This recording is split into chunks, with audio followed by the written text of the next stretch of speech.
We went to places like Carnegie Hall. I performed at the White House. We performed in New York. Like, we went all over the place. That was really intimidating to audition for. In fact, my best friend, he tried really hard to get me to audition, and I was too scared. I was absolutely terrified. I was too scared of the what ifs to think about the what could be's. And it was so much worse in my head. It wasn't even the choir, it was the audition.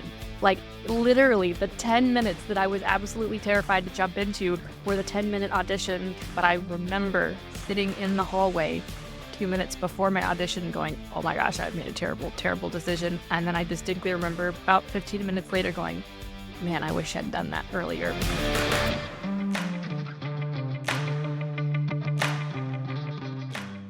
Hello, and welcome back to the Be Unbound podcast. I'm your co-host, David Rethemeyer. And I'm your co-host, Jonathan Brush. And today I think, Jonathan, as you put it, are having on somebody who is a very valuable guest who has a lot of fascinating perspectives. But for the two of us, it just feels like we're having just a fireside chat with a member of the family. Well, there's so many things we could say in terms of Riley being a member of the family, just in terms of the close relationship we've been able to share with her over the years. And some of that will come out in the conversation. But I think rather than give you too much of a preamble for the conversation, you can just jump right into it. I would say if you're listening to this, this is an interesting insight into somebody who has lived and is living a rich and meaningful life. And so at Unbound, we talk about we're less interested in training young adults how to be successful as we are training them how to thrive. And Riley is definitely somebody who is thriving. And that doesn't mean that Riley's perfect. It doesn't mean that's the only way to do things. It doesn't mean that, we're saying, hey, this is exactly the way stuff's supposed to work. This is just an example. It's one of a huge tapestry of stories, but it's an example of somebody who made a lot of the right decisions and who took a path that I think ultimately ended up being quite rewarding. And I just encourage you to listen to this and to sort of hear some of the things that happened and just observe what sort of is the way you expect things to go, and then some of the things that worked a little differently and how that ended up all working out.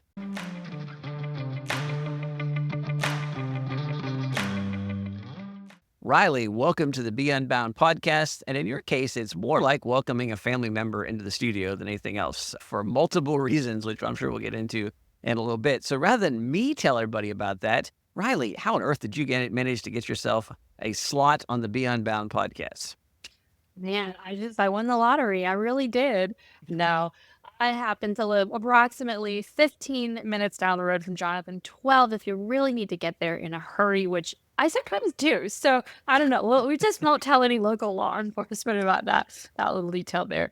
But I've known the Brush family for what feels like most of my life. Obviously, some long-standing Unbound connections. Get to work with some cool Unbound people, and just generally get to hang out with a lot of very, very, very smart people who run in these circles. And yeah, it's fun to be here today with you guys.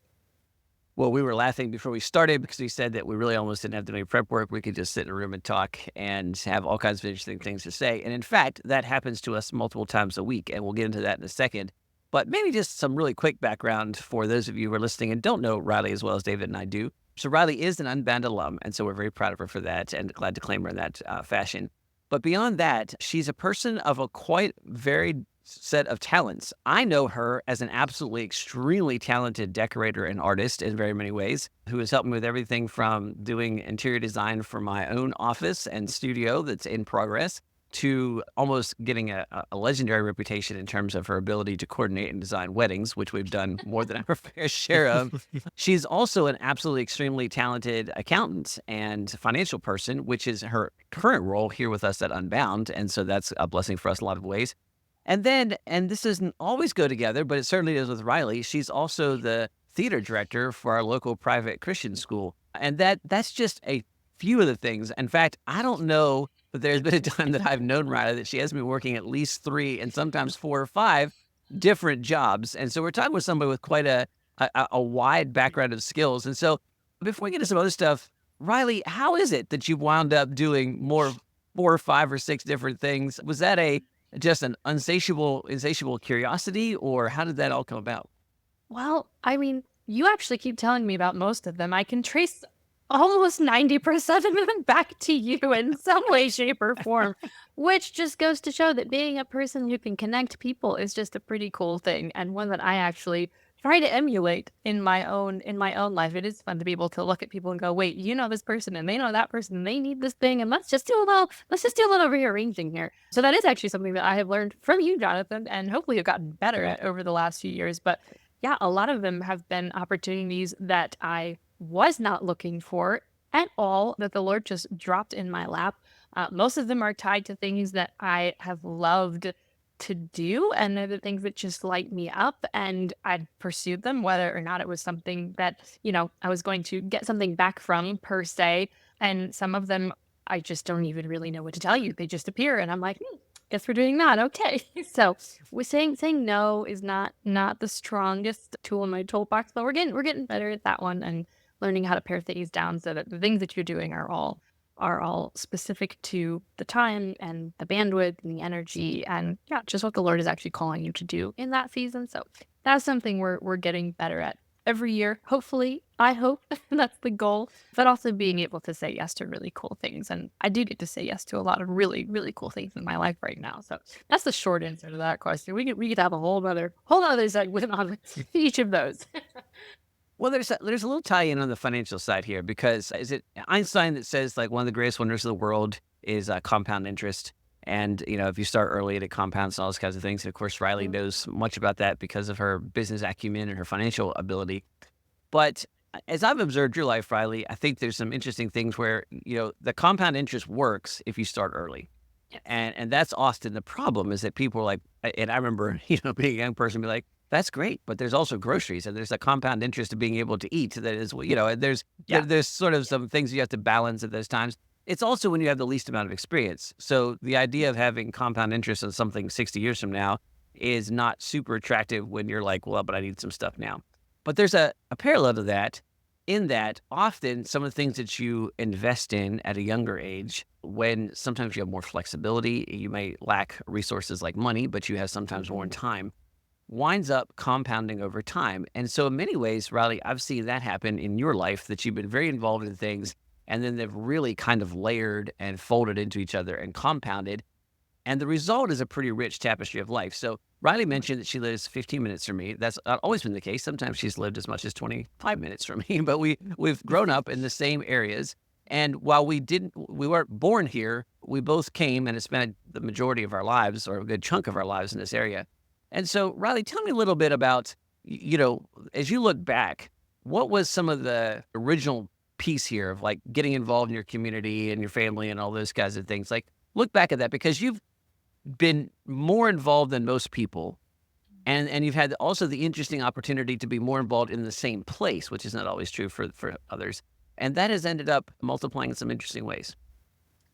Yeah, that's a good observation. I think there's kind of multiple factors there. Obviously, being able to stay in the same place is a blessing. You're not constantly having to, replug into, and in some ways, dig into like the corners of your community that you may not find at first glance, but that do take time and years to kind of be like, oh, I didn't know that existed. Let me kind of plug in there. So obviously being in one location has been a huge blessing. But with the amount I travel, it's also pretty cool to start to see like some little corners appearing in various locations, around the country too, where I can jump in somewhere else and like I have a little home base there and I have something that I love there. So that's a really neat thing to be able to look back on. I think another piece of this was my mom always encouraged us to try things, and whether that was, thinking back to accounting specifically, actually my first coach, she encouraged me to try my accounting one course a little earlier in the degree plan because I thought I wanted to do business management, and she was like, I think you'd really like accounting, and I was like, that sounds boring. Let's not do that. She said, trust me on this. So took accounting one, loved it, and then mom said, okay, what could we actually get some hands-on, pieces here to help round that out a little bit more. And so we found somebody in our church, again, plugging into that community element, who worked at a little bookkeeping firm. And I shadowed there as, I think it was a 10th grader, for about 6 weeks. And I just went in once a week for about 3 hours and I just filed things and I used a little adding calculator for the first time. And they offered me a job at the end of it. And I was like very flattered, but I don't think I'm quite ready to do that. But it was just such a cool moment of, that just happened repeatedly, where I want just a little snippet of this, a taste of this. not to lock me into it for the rest of my life, but to say, did you like it? Like, what did you like about it? What didn't you like about it? And that was a really cool opportunity to figure out, okay, maybe accounting isn't as isolating as I maybe thought it was going to be. It actually is more people oriented, which I love being around people and that fuels me. So that was kind of an answer to that question that happened. But yeah, just looking for those opportunities and letting people know what opportunities you are looking for. If I, told people, hey, I love doing theater.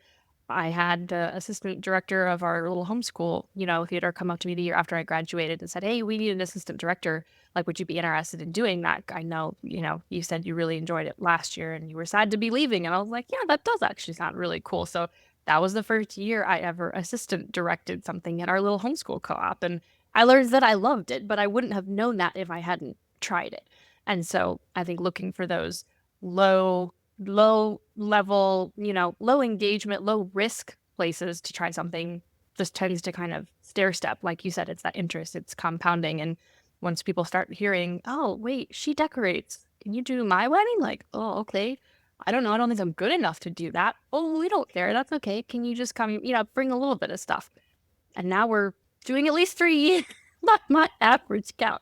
So I don't know. It's a very much a compounding sort of situation for most of us when I look back on that. Well, two things here. One, Riley, whenever you said that you took Accounting 1 and you loved it, every time I hear somebody say that, there's just a part of my brain that just goes, how? Because that was the opposite of my experience when I went through all of my accounting classes. Every single time I texted my accountant, it was like, I don't know why you enjoy this, but thank you. The world needs people like you. And every time that someone says that they enjoy accounting, I have that thought is, thank you for existing. The world needs you, and we appreciate the fact that you exist and that you actually find this enjoyable. That's usually what I think when I watch you running sound. Fair enough.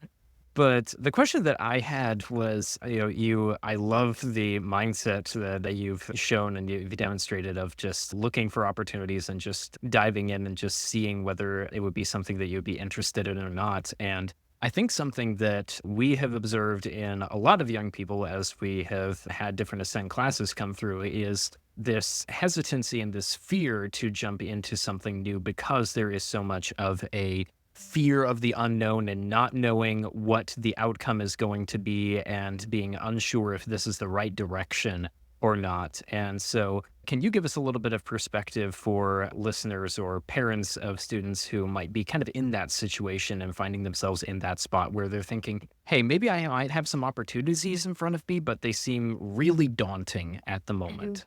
That's a really legitimate fear. Again, I was not a brave kid. Like, I had a, safety bubble that was about yay big. Like, and I didn't like going outside of it. I just didn't. And it is something that takes practice. You do have to practice it. It's not going to get better if you don't try. It is not magically going to go away. You're not going to wake up super brave the next morning and be like, let's tackle all those things on the list. Like, it doesn't happen like that. You do have to push yourself out of your comfort zone. You do have to kind of take a little bit of a leap of faith. I remember writing down a quote at the very, very first Unbound event I ever went to, which was CPE 3, I think, was the very first one. And I think it was Jeff Myers. And he said, you can't mess up your life. You're not that powerful. And I remember writing that down and underlining it about 3 times because as someone who is very type A, I like to have a plan. I like to have a schedule. I like to have what I feel like is control over my life. That's a myth, but it's what it feels like. That was kind of an aha moment for me at that age to kind of be like, so maybe my safety net here is bigger than I thought it was. And that was just a really freeing concept that I think I've had to go back to again and again to say, okay, I can mess up a lot of things and it can have consequences if I'm doing something that's, a Rule 4 violation. Like, we kind of want to toe the line between, is this something that has a little bit of healthy risk involved, or is this something that is actually going to damage people or relations if I do it without thinking about those consequences? But 9 times out of 10, most of these situations are your own fear holding you back, or your own sense of, I'm not good enough to do this, or I couldn't possibly, bring enough to the table for this. We're our own worst critic every time. And I am, king at the top of that list. Like, I've got a voice in my head that pretty much never shuts up. And I've had to learn how to kind of take those soundtracks and flip them over. John Acuff's book Soundtracks was another pivotal point for me in realizing, like, you know what, you actually do have more say on what your brain tells you on a daily, weekly, minute, basis than we give ourselves, I think, that credit for.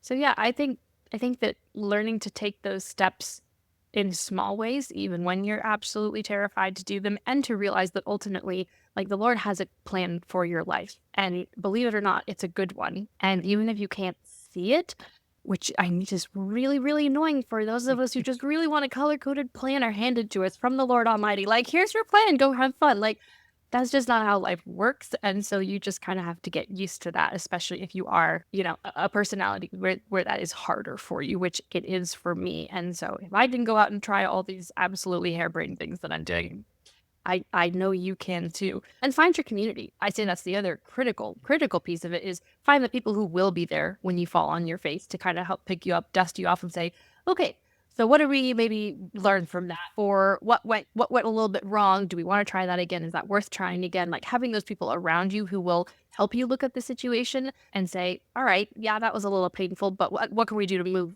to fail forward, to use an Unbound phrase. Having people around you who can do that is absolutely critical to that process. And don't be afraid to ask people, like, hey, I'm a little scared to do this.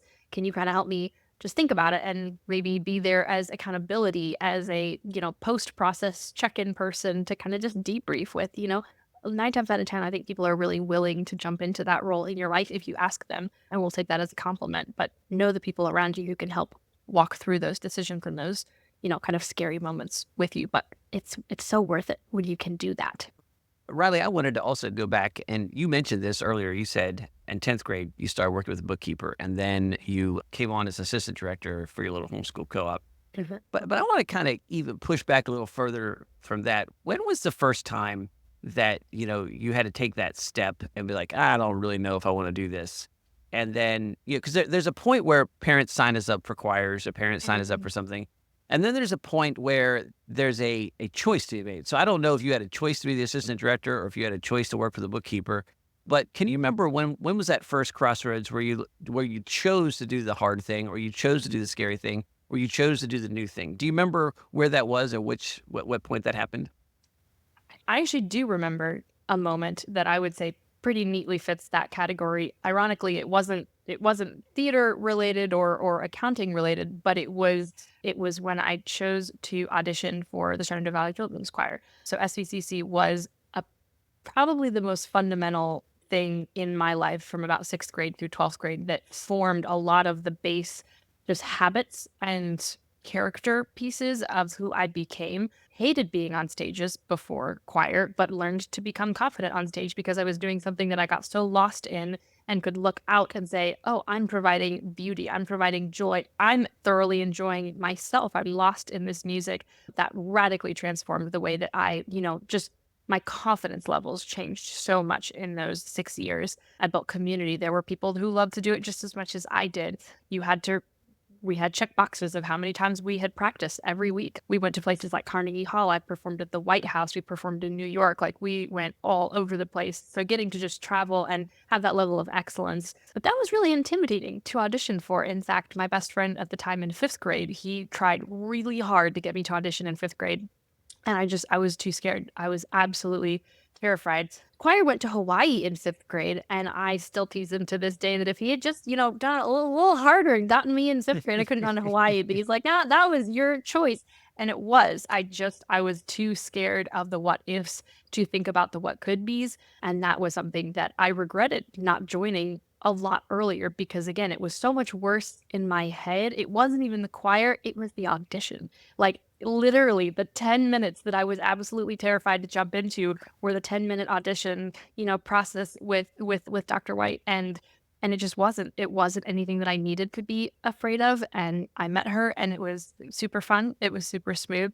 And I wished that I had done it significantly earlier. But I remember sitting in the hallway 2 minutes before my audition going, oh my gosh, I've made a terrible, terrible decision. And then I distinctly remember about 15 minutes later going, man, I wish I'd done that earlier. But being really glad that I did.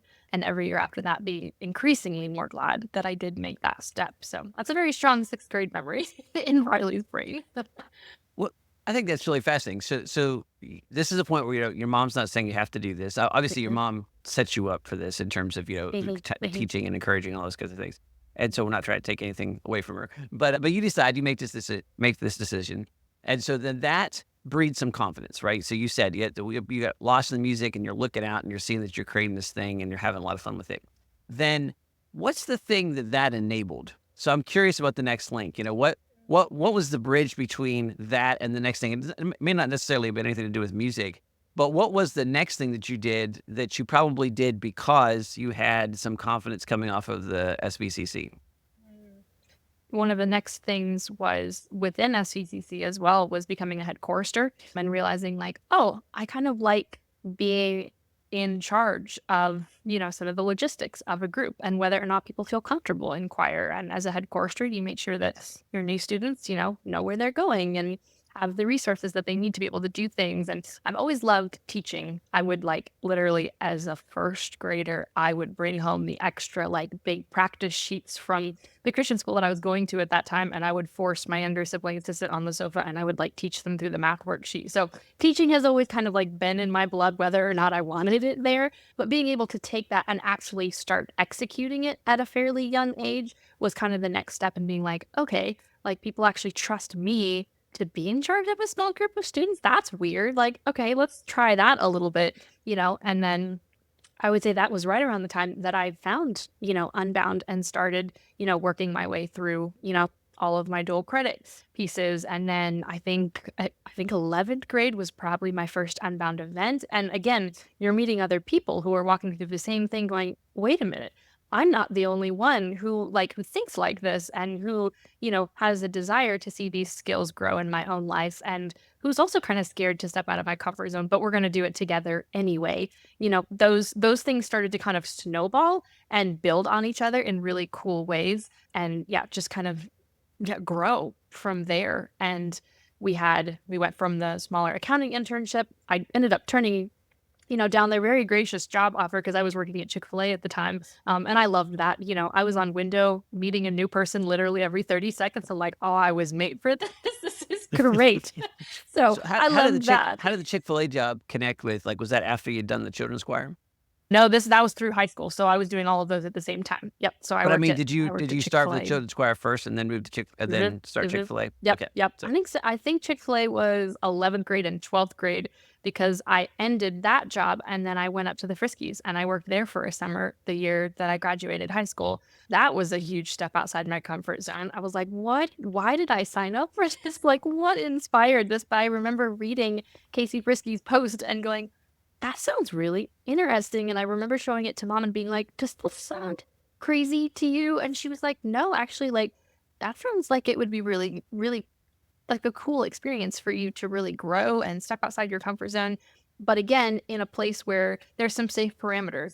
I knew I had housing with the Friskies. I knew I was going to have, a paycheck through the summer. So it wasn't like we were going to go belly up, in northern Michigan, far away from family and friends. But at the same time, I was not the kid that went to summer camps. I hated being away from people for long stretches of time. So 4 months away from my family and friends was one of the hardest things that I ever did, but it also reaped some of the biggest rewards that I'd ever experienced, just in the ways that I had to really take accountability for. I was in charge of feeding myself. If there wasn't food, then that was the problem. Couldn't tell you what I ate for 4 months. Just absolutely can't remember. But yeah, there were just lots of little things that led up to things like that. And then when I got back from those 4 months, I was getting ready to jump back into Chick-fil-A. And a friend of mine called up and said, hey, there's a CPA who goes to my church. He's looking for an admin assistant. I know you're just starting to take your, core accounting courses. Would you be interested in the job? And I was like, man, I told Chick-fil-A I was coming back. They're going to murder me. They were very, very understanding. They were sad to see me go. But that was when I started working for a local CPA. And I was with her for 4 years before I moved over to Profit Coach. So again, it's all these little step-by-step. People knew that I liked this, building it up to the next level, trying something new, sticking my neck out a little bit. They all just built on each other thread by thread, some of which I never would have seen coming at all. And for the listeners, Friskies, Casey and Rich are both Unbound alums. They own an orchard and a farm market, a family-run business. Collectively, the family runs it. in Northern Michigan. We're often there for close to them for one of our events, and we have multiple students who have gone up there and worked over the years, including Riley.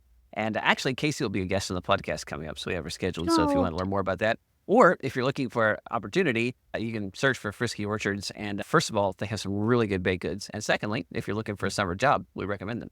So just an aside there. So Riley, I appreciate you going through that, because I think so often when people are thinking about, going into their adult life, and we run into this all the time, there's this idea that there's a plan that has to happen. Like I've got to decide what I want to major in, and I want to decide what I'm good at, what I want to have a career in. And so I knew a little bit about your story, although not all of it. And I wanted to go through that because I think there's something pretty fascinating here. Riley is brave enough to go and audition for the children's choir. And then that provides and opens up some experiences. And then she gets an opportunity to teach. And the confidence that comes from that helps her to get a job. And that job gives her confidence at the next job. And then there's a couple places where she makes a big decision. So she makes a decision to go to Northern Michigan, away from family and friends. And then there's a whole bunch of growing and maturing that happens there. And then, interestingly enough, she's not singing a choir professionally, and she's not teaching choir professionally, but she ends up taking those skills and leverages them in terms of the theater experience that she gets first with the co-op. And then, of course, she does it professionally now. And then, you can start to see accumulating these other skills as it comes along. And then all those relationships end up compounding in terms of actual job opportunities and those things. So I appreciate taking us through that kind of the nuts and bolts. But now I want to kind of reverse it a little bit, because I think that the next myth that I encounter a lot is that people think in terms of I'm a young person, I'm a young adult, I'm trying to transition into adulthood, so I have to plan my career, and everything's around their career, and that includes their educational processes and the jobs and all those kinds of things. So Riley, I know you as somebody who has been extraordinarily successful from a professional point of view. You have 3 or 4 different career options that you can pursue at any one point in time. And you're good at all of them, and you're often doing all of them, right? But there's, for the listeners, Riley's had some extraordinary experiences here where she's worked with a company that started as a not much past a startup, and then measured their revenue in billions with a B by the time she was done. And so that's an incredible thing to be a part of and to contribute to and to go through that transformation. And also that kind of high pressure, fast moving environment burns out and burns through people who aren't able to perform. So let's just use that as an example of Riley having the professional chops. But Riley, I would expect that if I were to ask you to evaluate the quality of your life, the professional pieces are not the primary ones. So that's the other myth, that people think, okay, if I get the job, I made it. And yet you and I have had this conversation, and David as well. We're defining success in sort of slightly different ways. So tell me a little bit about your life from a non-professional standpoint and what that looks like as somebody who's now transitioned from being a young adult to a successful, quote unquote, adult. And yet the measurement for that is not quite what everybody thinks it is. yeah, that's so true. So true. First of all, I feel like in my mind, I am still a young adult. Like it's always weird. Like, oh, you're almost 27. I'm like, Yeah, I'm not trying to make you sound Oh my old. gosh. That wasn't the point there. I would just say that It's you're okay, I a fully feel old. functioning, independent person. So No, I do feel old. I've got theater kids who are sending me wedding invitations, and I'm like, oh my gosh, this is whoa, that's terrifying. they just Um, want you to decorate for them, Riley. yeah, honestly, they've seen the prop closet is what has That's happened. Oh man, no, that's so true, and it's in some ways I feel extraordinarily blessed to have so much of my community. It does have connections to some of the professional paths that I have pursued, and a lot of them have opened up doors to find those people. For example, I live with 2 past Unbound students who were both alumni. I met Rachel while we were both doing SLI, which was the old Student Leadership Initiative. And she and I became really, really close friends. And then she and Victoria and Megan all chatted with Jonathan a few years ago, and they're like, yeah, we're just kind of ready for an adventure. Jonathan's like, you need to move out to Virginia. And so lo and behold, all these Unbound students just start popping up in my backyard. And I was like, okay, this is really cool. This is weird, but this is really cool. And like the community kind of came to me in some ways, which I get is not very normal for everyone. But I think that the ideas of just again, looking for some of those connections and being willing to sometimes have your personal and professional lives cross in such a sense that you're more interested in the relationships that you're building than necessarily the professional chops that you're building. The company that Jonathan mentioned that I just left, it was actually two companies because I was technically a contractor for them and then I worked directly under another company. So I was leaving a pool of employees that I worked with consistently that was probably close to 100 people. And I love each of them dearly. And that was the hardest part of walking away from that job was just the, man, I don't get to work with these incredible people, but I still keep in touch with them. And I still show up at their houses and I still go visit them. And, I still go to their weddings and their baby showers. And like, there's so much of a relational element to that I think people sometimes miss, and they just clock in and they clock out and they miss the opportunity to build those additional relationships even within the jobs that God has placed in your lap. So I would say be looking for that. Maybe it doesn't exist, but maybe you can just be a blessing to someone who just needs, a friend to talk to on a hard work day. You might not become best friends with them, but I think it's always an opportunity to get to bless the people, around us. And who knows, you might find a roommate. You just never know. Like there's all sorts of fun, possibilities there as young adults who, we don't have necessarily a spouse yet. And so we have a little bit more freedom. So hey, why not live with, some friends that you think that would be a lot more fun than just living all by myself? We have a lot of people in our young adult community who have fun roommate situations, and it just makes life a lot more fun to get to, debrief at the end of the day with your gals and sit around the sofa and talk about, hey, I found these groceries on sale. Would you like to geek out over the price of some ground beef with me? Being an adult is just kind of weird in those moments, but it makes it a lot more fun when you can do it in community. And Jonathan, we all descend on your house every Thursday, and that's an anchor in my week. That is as much a Sabbath evening for me as Sunday itself, and that has become for the last how many years have we been doing that? 7 years, 6 years, something like that. Yes. It's coming up on that. Like that's something that anybody could do. I don't think people realize how easily that can happen in your own communities because all you have to do is start small and say, hey, we're gonna meet once every 2 weeks. Bring a board game, bring a snack, and we're just gonna hang out for an hour.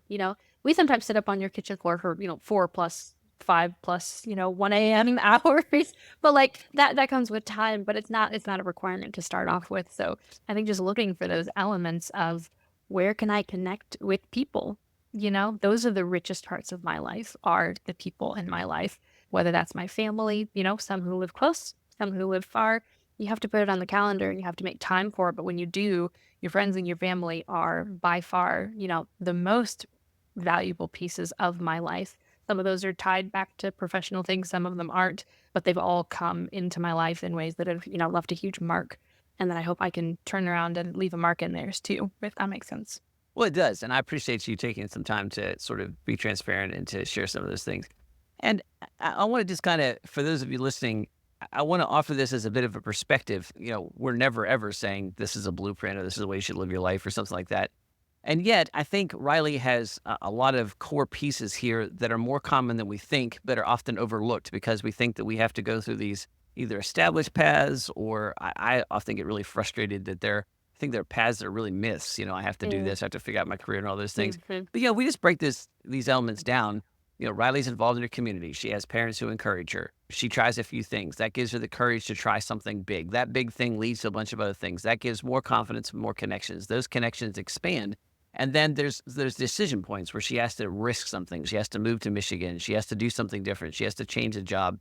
And she does that. And yet in each of those places, she really concentrates on focusing on the people and the relationships. And you heard her say she hasn't really left any of those behind, although obviously seasons change and those kinds of things adjust.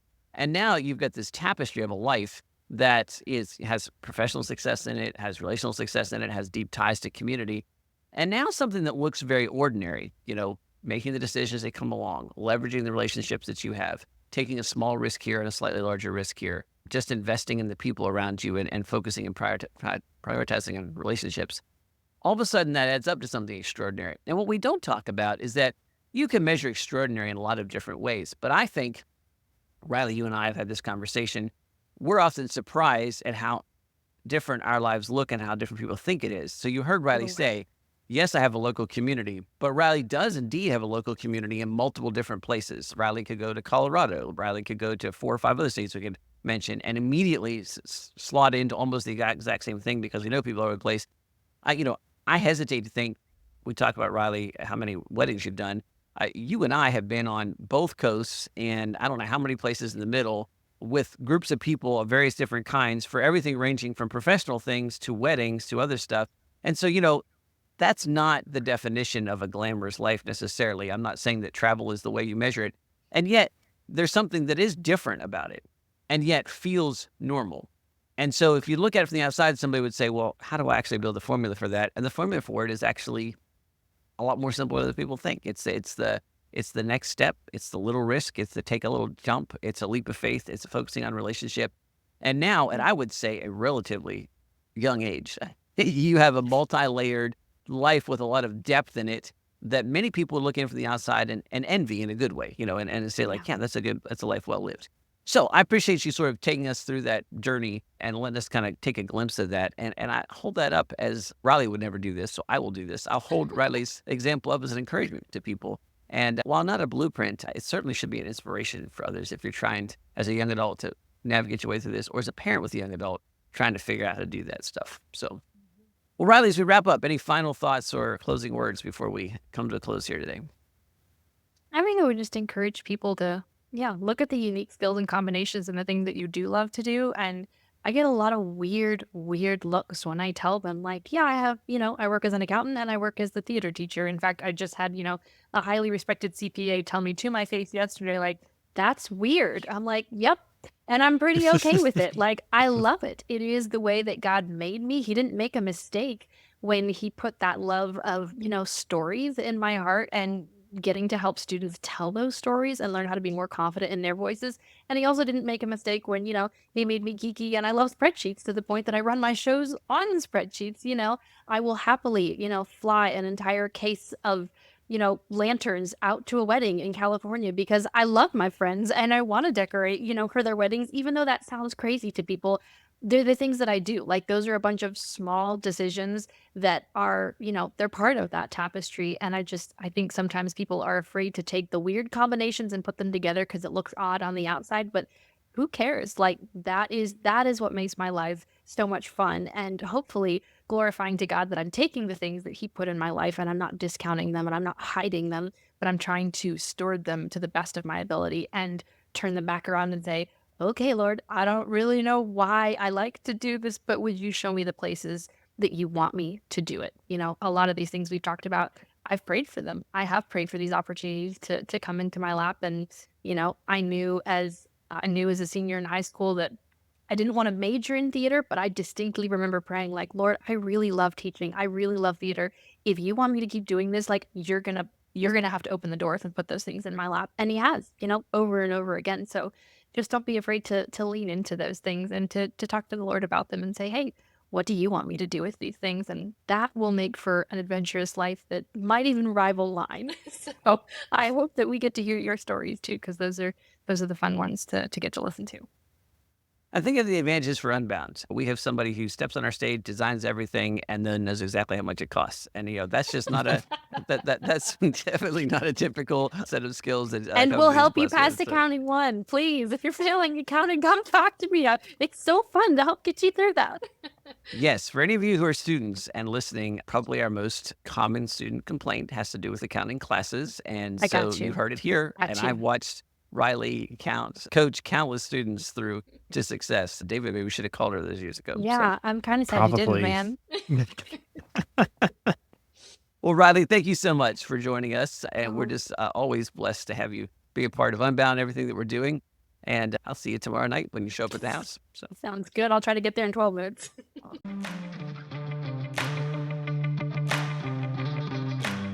Well, it was like talking to a member of the family, David, and it's always fun to Riley has just got a contagious enthusiasm. Her cheerfulness and her positivity, which is genuine and true and almost always there. And I don't want to say this in a negative way, but sometimes masks her extreme level of talent. And I don't mean mask it and like it distracts from it. It's just that she seems like she's effortless in what she's doing. And you miss how important what is happening. And we've seen this in terms of Riley's ability to put on a play. We've seen it on stage when she's speaking. Certainly we see it as she works in behind the scenes at Unbound in our financial areas. She just brings this constant cheerfulness, this constant great presence, and then is just doing massive amounts of work at this really high level. And it really is a complete package. And so it's exciting to have the conversation with her and get a chance for people to get to know her. But more importantly, as I said at the beginning, to kind of see where she's put the emphasis, because it would be easy for Riley to spend an entire podcast talking about her professional achievements because they're significant. And yet you'll notice that's not what she did. Now, I think that in itself is the kind of the testimony the perspective we wanted to bring. Well, and it was so cool to kind of hear just how she got up to that point and all of the little small steps that, looking back on them now, and she's well into her career, seem like very small steps, like trying out for the choir, but at the time seemed like really, really big steps. And there was something that she said in there. She said, not focusing on the what ifs, but instead looking at the what could be's and just seeing that. And this is something that I know that we've talked about multiple times on the podcast, and I think is a recurring theme, but I think it's a theme worth recurring, that is God works things out in our lives in ways that we would never expect, and just stepping out in faith and taking the opportunities that he gives to us is such a huge, tremendous blessing, and something that is amazing to do as young adults. And who knows, if you try out for the local choir, you might end up becoming an accountant for $1 billion company or anything in between. Well, and there's an interesting link in terms of, the young, and I forget if she was 9th or 10th grader, or no, it was younger than that, right? 6th, I believe. Yeah, 6th grader, who gathers her courage and goes out for an audition.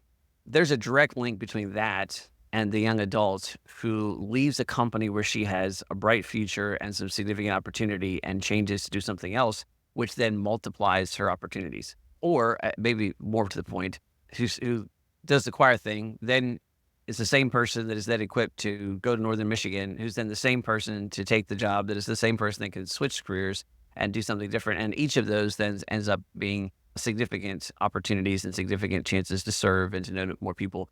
And so, as you're thinking about it in your own life, it doesn't matter where you are right now. There's a start. And it may start with what is a seemingly small, inconsequential decision, but may be risky to you. And taking that decision and taking that leap of faith and pressing into that unknown and getting out of your comfort zone a little bit ultimately prepares you for bigger and bigger moves as we go forward. And I think that that's kind of an exciting thing, because it's the everyday. It's the extraordinary, it's the ordinary. It's doing something right now that ends up compounding over time. And that's worth observing.